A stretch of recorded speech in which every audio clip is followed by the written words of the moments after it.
محترم ناظرین و سامعین، السلام علیکم ورحمۃ اللہ وبرکاتہ۔ امید کرتا ہوں آپ سب خیر و عافیت سے ہوں گے۔ ناظرین، انشاءاللہ آج کی اس ویڈیو میں ہم سیکھیں گے کہ اظہار کسے کہتے ہیں اور اظہار کرتے کیسے ہیں۔ لیکن ناظرین، اس ویڈیو کو دیکھنے سے پہلے آپ سے گزارش ہے کہ اس سے پچھلی ویڈیو اپلوڈ کی گئی تھی جس میں ہم نے اخفاء کے متعلق سیکھا تھا، اور آج کی ویڈیو بھی اس کے ساتھ ہی منسلک ہے۔ یعنی اگر آپ صرف یہ والی ویڈیو دیکھتے ہیں تو آپ کو اس سبق کی آدھی سمجھ آئے گی، اور اگر آپ ساتھ وہ والی ویڈیو بھی دیکھ لیتے ہیں تو یہ ٹاپک، یہ سبق انشاءاللہ مکمل سمجھ میں آ جائے گا۔ لیکن میں پھر بھی کچھ باتیں اس ویڈیو کی بتا دیتا ہوں تاکہ یہ سارا ٹاپک سمجھ میں آ جائے۔ تو ناظرین، ہم نے پہلی ویڈیو میں سیکھا تھا کہ اخفاء کسے کہتے ہیں، یعنی نون ساکن اور تنوین کے بعد اگر ان 15 حروف میں سے کوئی حرف آ جائے تو وہاں اخفاء کرنا ہوتا ہے۔ اخفاء مطلب نون اور تنوین کی آواز کو چھپانا ہوتا ہے۔ اور آج کی ویڈیو ہے اظہار پر، یعنی اظہار کا مطلب ہے ظاہر کرنا یا واضح کرنا۔ تو ہم نے کس کو ظاہر کرنا ہے؟ نون ساکن اور تنوین کی آواز کو ظاہر کرنا ہے، یعنی اخفاء میں چھپانا تھا اور اظہار میں ظاہر کرنا ہوگا۔ تو کب ظاہر کرنا ہوگا، آئیے تفصیل سے سمجھتے ہیں۔ تو ناظرین، جب نون ساکن یعنی جزم والی نون اور تنوین کے بعد حروف حلقی آ جائیں تو وہاں ہم نے اظہار کرنا ہوتا ہے۔ حروف حلقی یعنی حمزہ، ہا، عین، ہا، غین، خا۔ اگر نون ساکن اور تنوین کے بعد یہ والے حروف آ جائیں گے تو صرف وہاں ہم نے اظہار کرنا ہے، یعنی اس لفظ کو بغیر کسی تبدیلی یا غنہ کے ہم نے ویسے ہی پڑھنا ہے جیسے وہ لکھا ہوگا۔ ہم اس کو مثالوں سے سمجھتے ہیں۔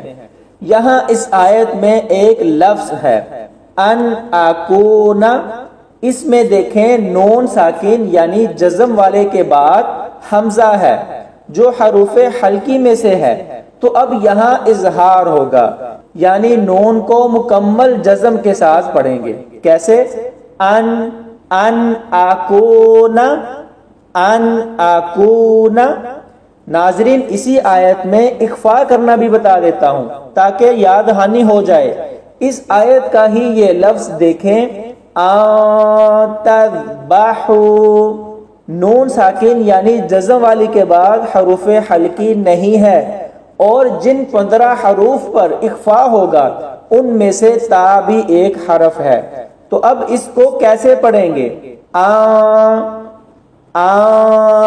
تذبحو، تذبحو، یعنی غنہ خفیف کے ساتھ جزم پڑھیں گے۔ تو امید ہے اظہار اور اخفاء کی سمجھ آ گئی ہوگی۔ تو اب ہم آگے بڑھتے ہیں۔ تو ناظرین، اظہار کی ایک اور مثال دیکھ لیتے ہیں نون جزم والی کے ساتھ۔ اس لفظ کو دیکھیں، منہا، اس میں نون کے بعد ہا آ گیا ہے، اور ہا بھی حروف حلقی میں سے ہے، لہٰذا یہاں بھی اظہار ہوگا اور نون کو مکمل ظاہر کر کے پڑھا جائے گا، یعنی منہا وَإِنَّ مِنْهَا، یعنی ہم نے کوئی تبدیلی نہیں کی۔ میم نون زیر من، من، منہا، جیسے لکھا تھا ویسے ہی پڑھا، تو اس طرح پڑھنے کو ہی اظہار کہتے ہیں۔ اب ہم تنوین کے ساتھ اظہار کی مثالیں سمجھتے ہیں۔ تنوین یعنی 2 زبر، 2 زیر، 2 پیش والے حرف، اور جب ان کے بعد حروف حلقی آئے گا تو ہم نے اظہار کیسے کرنا ہے؟ تو یہاں اس لفظ میں دیکھیں، بغین ان ینزل اللہ، اس میں یا کے اوپر 2 زبر ہیں اور یا کے بعد حمزہ ہے جو حروف حلقی کا پہلا حرف ہے، تو یہاں بھی اظہار ہوگا، یعنی بغین، بغین ان ینزل اللہ، ایسے پڑھا جائے گا۔ اس کے بعد اس لفظ کو دیکھیں، اس میں لام کے نیچے 2 زیر ہیں اور لام کے بعد عین ہے جو حروف حلقی کا حرف ہے، تو یہاں پر بھی اظہار ہوگا. بغافلن لن بغافلن عما لن عما. اس کے بعد ناظرین تنوین پیش کی مثال دیکھیں. یہاں اس لفظ میں با کے اوپر دو پیش ہیں تو با تنوین کے بعد حمزہ آ گیا تو اب یہاں پر بھی اظہار کر کے پڑھا جائے گا یعنی بن علیم عذاب بن علیم. تو ناظرین اکرام پورے قرآن پاک میں جب بھی نون ساکن یعنی جزم والی نون اور تنوین یعنی دو زبر دو زیر اور دو پیش والے حرف کے بعد حروف حلقی یعنی حمزہ ہا عین ہا غین خا آ جائیں تو وہاں پر اظہار ہوگا. اظہار یعنی اس حرف کو ظاہر کر کے پڑھا جائے گا, بغیر کسی تبدیلی کے پڑھا جائے گا اور بغیر غنہ کر کے پڑھا جائے گا. تو ناظرین اظہار کا دوسرا نام اظہار حلقی بھی ہے.